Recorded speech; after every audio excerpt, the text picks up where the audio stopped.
being able to keep up with some of the best in the world, that gives me like a little like... In round 2 in particular, something switched. I don't know why or what was really happening in that first round. And I talked to myself during fights and I'm like, what's wrong with you? And they said, move your head, start throwing. You did spend some time training with the UFC legend, Valentina Shevchenko. You know, they just see like, oh, how badass she is, but she's very quiet and very soft. That's something you would think.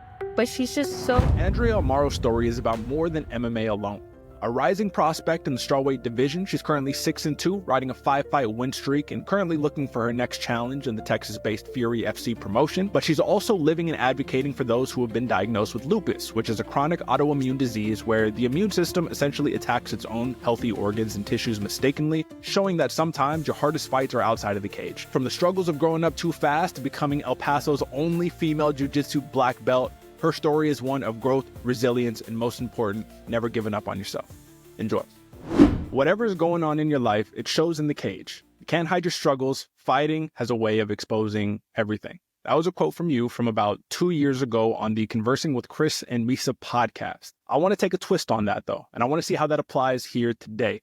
Have you ever felt like a fight revealed something that you never really knew existed about yourself before that experience? Yeah, I want to say my first fight coming back at Combate, I never had the feeling of feeling small, embarrassed, almost like I didn't belong somewhere. And I think at that moment, a fight revealed to myself of how bad do I want this? Am I willing to put away my own ego to start over and learn and be open to people teaching me and getting used to different people, something out of my comfort zone.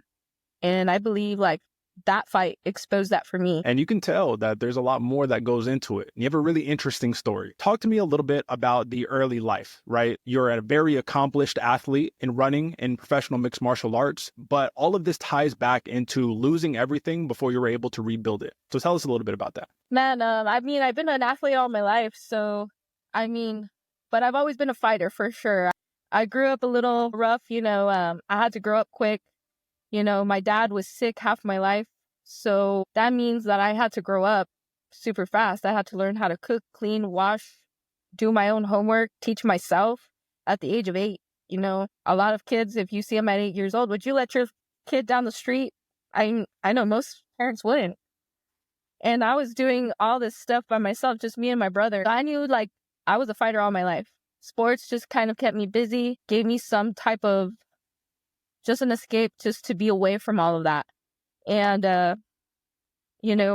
being diagnosed, coming back to that, again, just a fight, just another fight, being homeless, I didn't have the best relationship with my dad, and it's just another fight. So it was just always like, what was I going to do? And what were my choices going to be? And I just refused. I'm just one of those people. I refuse. When people tell me I can't do something, I refuse to let them tell me what my life's going to be. Oh, that's just life. No, it isn't. To me, when I hear that, I hate that saying. That's just life. That's not true. Like, I just refuse to succumb to circumstances or things. So for me, I'm always going to choose, the route that I want. It doesn't matter how hard it is. So I guess that's just what it is for me. I respect that because, again, losing everything gives you perspective. Being 8 years old and having to take on responsibilities that you really shouldn't until you've grown, that kind of pushes you in a specific direction. And I'm interested because, running is a team sport, but it's also very individualistic, right? MMA, team sport, you have a foundation, you have to have a team, you have to have coaches, but you step in there alone, right? Yes. Now, my question in regard to that is because I grew up playing team sports and then shifted into individual sports later on in life. Did you already have that natural inclination that I have to do it myself? I can't rely on these other people. I can't depend on these other people. So let me go and let me put my effort in a discipline that I know I can take care of. I just never really thought about stuff like that. I have been in team sports like basketball and stuff like that. But I guess you are right. I don't like other people to dictate how things go for me. And maybe that's what it is for me. I always like just to be by myself. To deal with people is kind of weird for me. So I guess that's why I chose something that's more individual. Like, yeah, I have a team, but it's up to me to make things happen. And going back to that original quote, right? You find out things about yourself that you didn't know previously. Now, I can relate to you to some regard, not fully, right? I train Jiu-Jitsu. I compete in Jiu-Jitsu. I know you recently got your black belt. Congratulations on that, because that is super big. And that's what we're all aiming for. But in that, right, like I can learn certain things about myself, how tough I thought I was. I mean, everybody thought that tough before they started training any type of martial art, right? We all have this misconception. We all think we could fight and do all that stuff. Can you give us an example from one of your fights or one of your early competitions where you learned that you can achieve more than what you thought? That's really the big key. I never competed in jiu-jitsu. I barely started this like this past year. And I come in here and there into the competition scenes. And I mainly do that to see and kind of push myself, put myself in an uncomfortable space. Me being able to keep up with some of the best in the world, man, that gives me like a little like, hey, you're not just a fighter, dude. You're not just a fighter. You're a martial artist.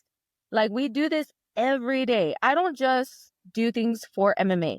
I don't. I do each individual sport as they are pure. I go to class every day. I do jiu-jitsu every day. So me going into a competition like ADCC trials and making it to the second day, I don't compete as often as these other girls. That gives me like a little bit, hey, if you want, like, you can do this. Because before, I was always told, it's because you're a fighter, this is not like what MMA fighters do. And, it's okay. But I felt like that was like an excuse. So I feel like being in that competition scene in that different realm kind of made me feel like you are capable. You're capable of so much more if you want it. Because you put yourself out there for everybody to judge. But there's one thing that I think that you and I can both agree on here. Man in the arena, woman in the arena, person in the arena, if you will. As long as you step into the arena, it doesn't matter what anybody's words say, right? Being a public figure, which you are currently, right? I'm sure people have their opinions of you, but it doesn't matter because you know what you can handle and you know what you're looking to accomplish. So with all of that being said, let's turn it into the story, right, that you advocate for a little bit. And I'm actually going to bring up a super quick video. Just going to play a little bit. I want you to give me some commentary on it. Hi guys, my name is Andrea. I am 27 years old. I am an athlete. I am a pro MMA fighter and an avid runner. I was diagnosed with lupus back in 2019, and I didn't start having life-altering changes until about 2017, 2018. My first early symptoms were probably fatigue, most definitely. Was always fatigue. Tired, feeling weak, all the time.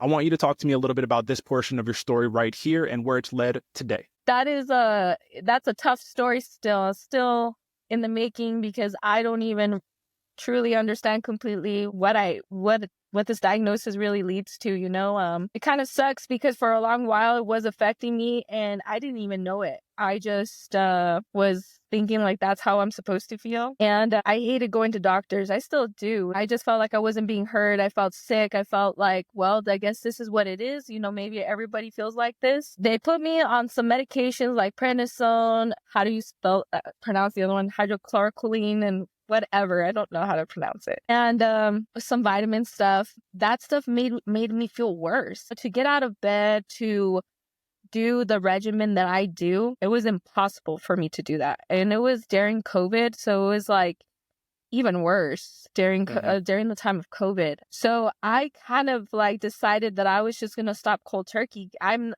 the worst patient. I am very non-compliant. I'm the worst patient. I decided not to. I decided I was gonna clean up my diet. I was gonna start intaking more things that were more healthy for me, like meats, veggies, things that are not junk, and just start taking care of my well-being and just working out and just seeing where that takes me and building up. And I found that the more that I was just kinder to myself and just taking care of myself, I kind of resided most of my symptoms. Some days, it is what it is. But it's still something that I'm still learning as I go. It's a really tough topic to go through. Everybody's story, if you hear anybody else's story, their story might be different than mine. It can affect your kidneys, your brain. I'm very grateful that mine has not gotten to that point. Absolutely. Now, you went out of your way to say, I need to bring awareness to this, right? Again, back to that factor of you are not alone.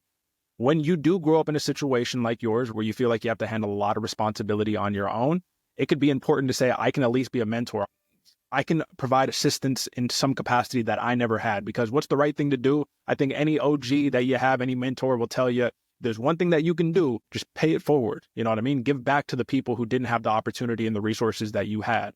So why is that so important? Like, why did you go out of your way to make this video is what I'm curious about. I went out of my way just also for myself to find answers. Maybe there were people out there, like, I don't know, many people who have what I have. And just in any situation, when you don't know anything about what you have, if you don't know anybody, it's kind of like hard to navigate something that's kind of unknown. Like, what do I do? I'm an athlete. Like, is there anybody else? And if somebody sees it when they're lost, you know, maybe I can also be of like some sort of like comfort to them to be able to look forward to. I did find somebody. Her name is Anna Summers.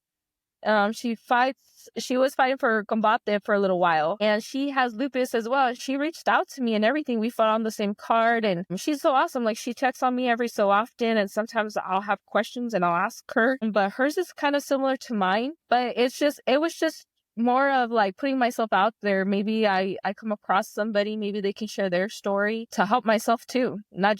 It wasn't just as, you know, putting out like what I have. It was more of me seeing if like there was anybody out there that might want to share their story as well. Going out there and saying, hey, I need to find like-minded people, or people that, you know, can, at the end of the day, just bring more awareness. So I respect it. And I really appreciate you kind of alluding to your story right here. It's hard enough being an athlete. It's hard enough being a professional athlete. And it's really hard to have a 6-2 record, riding a 5-fight win streak with 3 finishes in that span. That's a really, really difficult thing to do. So kudos to you, obviously. How much more difficult does this make your day-to-day as opposed to just the regular athlete? Man, I really want to say like 60% harder. Honestly, it's hard. Like, if you feel tired, like, trust me, I'm dragging myself out. Like, every day, it's painful. It's painful to get out of bed. It's painful to go to sleep. You know, there's sometimes where my body it's fragile. But, you know, in my ways of thinking, it's like, well, I don't get to choose how I'm going to feel on fight day. I don't get to choose how things are going to play out for me on some day, if I'm ready or not. So I figure it out. I have to drag myself out and figure it out. It makes it a lot harder. Super hard. And you can argue that's the cherry on top, right? That the icing. That's you saying, hey, I'm doing hard things and I don't have a choice, but I got to go make it happen. So, like I said, it gets a little bit brighter here because, hey, Andrea, after you defeated Wendy Anunson, which is my favorite fight of yours, by the way, I know it's recency bias, but I really did enjoy that fight. You said, hey, I'm a cardio machine and I'm always down for the 3-round war, regardless of what you got going on. I want to take a twist on that. And I want to know if your life were a 3-round fight. What happened in round 1? Where are we at currently in round 2? And what does round 3 look like for you? If my life were a 3-round war, I guess right now I'm in the round of me. I'm in the round of winning. I've put in the time, I put in the work. I'm not stopping the work, you know. So I feel like I've done my diligence. You know, I took punches, I took damage, I've weathered through it. And right now this is like me, like, doing that last hard push that you need to finish that round. Let's talk a little bit more about that Wendy Anunson fight right there. I'm not going to make too crazy of comparisons and whatnot, but when I watched your previous fights and when I watched that fight and when I watched the fight after, right, like, I saw in round 2 in particular, something switched. A light flip switch, something happened. But I was like, yo, am I looking at Davison Figueiredo right here? Postured up, rooted to the ground, not Muay Thai stance per se, but you sat down on your shots and you said, hey, I'm getting pushed back round 1. I'm coming back round 2 and I'm ready to put it on you. And I saw what I see in the jiu-jitsu gym often, which is like, hey, I'm going to push you back and I'm going to test that gas tank, because if there's one thing that can break anybody, I don't care if you're a fighter, an athlete, whatever, it's cardio. Cardio will break all. So talk to me a little bit about that performance. I am a slow starter. That's just period. I don't know why or what was really happening in that first round. And I talked to myself during fights and I'm like, what's wrong with you? And I said, move your head, bitch, start throwing. And I don't even know. I must have had my head up my ass because I was a slow start. I walked to my corner and I said, I fucked up. I know. And then they're like, okay, well, you know what you got to go out and do, right? And I said, yeah. It's like, okay, let's go out and get it done. And it's just that competitor in me. The fight's not done until the fight's done. I don't care if you won rounds 1, 2, and I'm losing. There's that whole round for me to win. So I'm going to fight until I lose. You're going to put me out, finish me, or whatever it is. So the switch was just, all right, get your head out of your ass, get out there. And that was just it. Like, I have done too much to not go out there and perform. So if anything, you're going to see me swinging. Maybe I didn't do well the first round, but you can bet the next 2, I'm going out swinging for sure. Every round could be a new fight, right? Yeah, so you every never round's give a up new on fight. yourself right there. But let's talk about that coaching part of things. So I thought that was interesting, right? Coaches be like, yo, you know what you need to do. You know inside your own head for what you need to do from a coaching perspective. But I think a team and a foundation, coaches, they're super important. Like, you probably shouldn't go into a fist fight if you don't have somebody there to at least objectively look at it and be like, hey, this is strategy, what you should do. But I'll tell you, like, when I compete in jiu-jitsu competitions, it's not quite as important, but a lot of the times I can't hear my coaches. Sometimes you hear things and you pick up the most random things. You're like, what? Oh, okay, whatever. Or I'm trying, bro. Easier said than done. Like, I'm trying what you're doing. But my question is, what's the weirdest or most confusing advice that you've gotten from your corner during a fight? Man, I can't even really tell you. I think I can just tell you more in my early fights, not coaching me, the lack of telling me nothing, before I didn't have this team that I had before. I had another coach. And the problem with that coach, it was the lack of coaching. And if I was not doing well, then the coaching and the talking kind of stopped. And as a fighter, that's the last thing you want to hear or not hear in a fight. For me, you don't need to really be on me. If you just give me some reminders, if you tell me something, I'm on it. When there's no talking or anything going on and I'm in trouble and I'm just like, fuck, like, what am I supposed to do? And there's no one talking to you. It's kind of hard to get out of that bubble, like, to see, like, maybe a light bulb go off or for you to, like, go, no one's saying anything. So sometimes I feel like maybe that's what it felt like. Give your team a little bit of love. Who's the team that you bring to corner you today? I have Mike Diaz from City Wolves, Carlos Pacheco from Elite Kickboxing Academy. And then you'll see another coach. His name's Mondo Rosales from Zen. And I do have another coach. He doesn't go out, but he's always in the picture. I'm Cristobal Chavez from 10th Planet El Paso. So I got a little team going on around here. So you'll always see them in my corners with me somewhere. I love to hear that. Let's talk a little bit about that jiu-jitsu black belt that you just got right there. You put a little tagline on there as El Paso's only female jiu-jitsu black belt. Is that true? As of we are recording this right now, is that accurate? This is 100% true. You can come to this city. I always like to tell people, in other people's eyes, it's not a huge deal because of where they're at. But this is a big deal in this city. Mixed martial arts, jiu-jitsu is barely evolving here. It's barely evolving. It's barely becoming a big thing here. So, yeah, what I say is true. I am the only black belt here.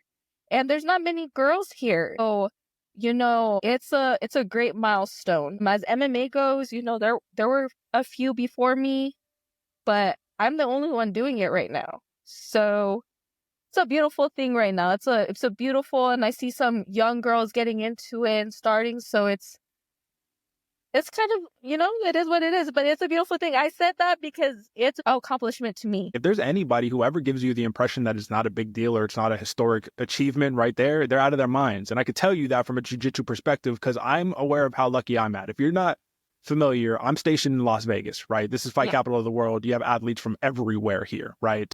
I'm very aware. You go into the middle of the country, you go into some of the other places, you're lucky if you got a purple belt, if you got a couple purple belts, right? Exactly. So for myself, I'm like, all right, purple belt in Vegas, not quite the same thing as a purple belt in Texas or in Missouri or in Kansas or whatever the case may be. So that's a huge accomplishment right there. And you have to respect it. Respect the black belt, respect jiu-jitsu. You know what time it is. Let's take a quick pivot right here. I want to talk about techniques. 12-6 elbows have recently been legalized in the UFC. I'm not sure if you're a fan or not, but we'd love to see it. I'm all for like the just bleed, fandom of it. But I'm actually curious if you personally, if you can invent like one new rule in MMA, no matter how bizarre it is, what would it be and how would you use it to your advantage? Man, it's a little interesting. The one rule set, you can kick a grounded opponent. I think that one should start being a little legal. I mean, not that you can use it to your advantage, but it's just more like I feel like people use that to their advantage to stall a little bit out. I mean, I feel like when you're against the cage and you're going, and sometimes it's hard not to throw those things. I feel like that's something that should be implemented. I mean, it would suck for me to take it, but still, I think that would just be something fun to have back in there. I don't feel like it's something too crazy. It makes you be on your P's and Q's, right? Like you said, you can't play the game. So I respect that for sure. All right, Coach Pig, let's talk about the nickname, right? I know you've already gone through this a couple times. I'm not interested about the origin. We know coin slots in the back of your brother's head. Like, I love it. I love that you mentioned at the gym when you're coaching or when you're doing whatever you're doing, that the kids know you as Coach Pig and they will not identify you as anything other than that. You got to love that. But my question for you in regards to that is like, and I know these are off the cuff questions, but if you could write like a children's book, right? And it's based on your life journey. I want to know, what would the title be and what kind of lessons would be in there for the future kids, whether they want to be a fighter or not, all inspired by Coach Pig. Dang. That's a hard one. Well, let's go with something basic. Adventures with Pig. The book would be about maybe finding its journey way home and just maybe the obstacles that maybe the obstacles that someone or the pig might encounter and how they get through it and just riding the storm through and getting home. I think that would be like a good children's book. I think so too. How much do you value your role in coaching the children at the gym? Because every gym needs the help, right? Like, you need people to come out and coach the kids, but you don't always have to take extreme ownership when it comes down to that. How much pride do you have in that? I have extreme pride. I've been coaching kids since I had no business coaching kids as a white belt, but I've been doing it since I was a white belt. I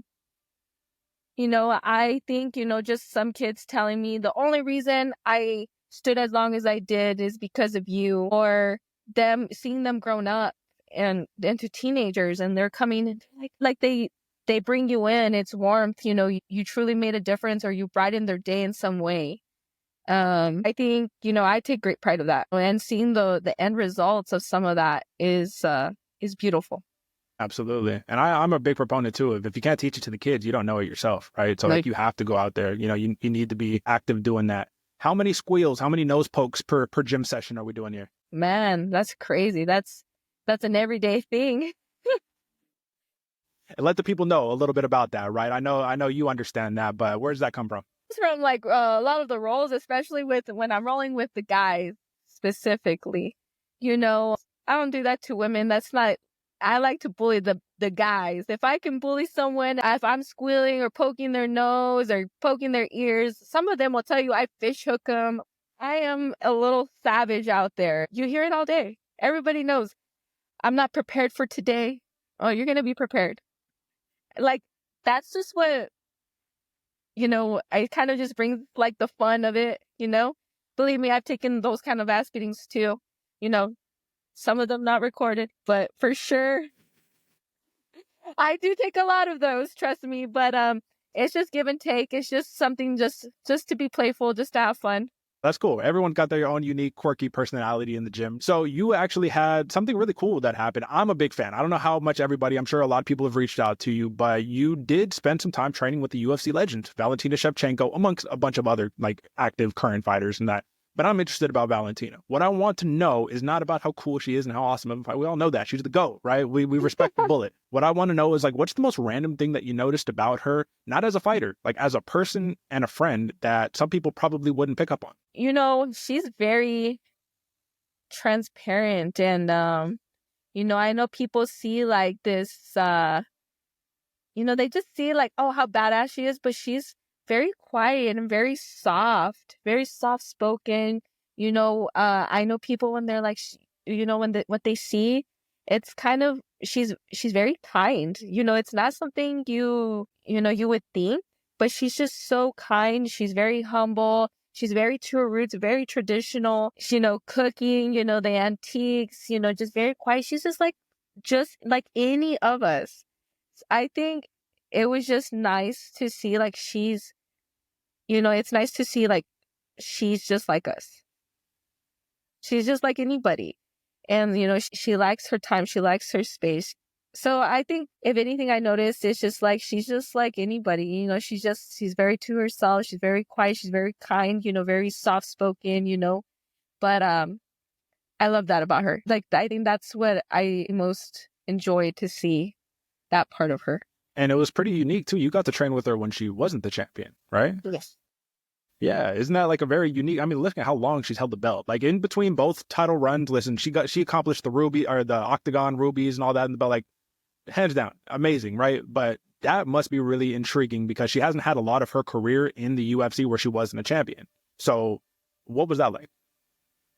You can tell, like, it didn't matter. Like, I mean, it wasn't any different. Like, I didn't see her any different, but you can tell, like, you can tell just in her demeanor, like she meant business. She didn't care how she was going to win. She wasn't looking for anything fantastic. She was covering her P's and Q's. Real quick, we had a little video issue where we lost a portion of Andrea's video feed towards the end of the interview. So we decided to condense this down to about 3/4 of the original length. Andrea is going to provide a little bit of fight news updates and shout out some sponsors. So that's why you're going to see a picture of her, not her actual video feed. Good news, we'll double back after the next performance and check in on her again. But quick update, back to the show. Do you have any fight news upcoming or you want to shout out any sponsors? February 7th, projected. That's what I'm supposed to be. I'm just waiting on that contract. February 7th, I should be fighting in Dallas for Fury FC. So stay tuned. I do want to shout out AMPTX Electric, Doghouse, Orange Cow Burgers, for their unwavering support. And, and Rev Gear. They're my sponsors. So shout out to them too. You can find me on Instagram at Andrea Virginia MMA _. You can find me on TikTok the same way, Andrea Virginia MMA _.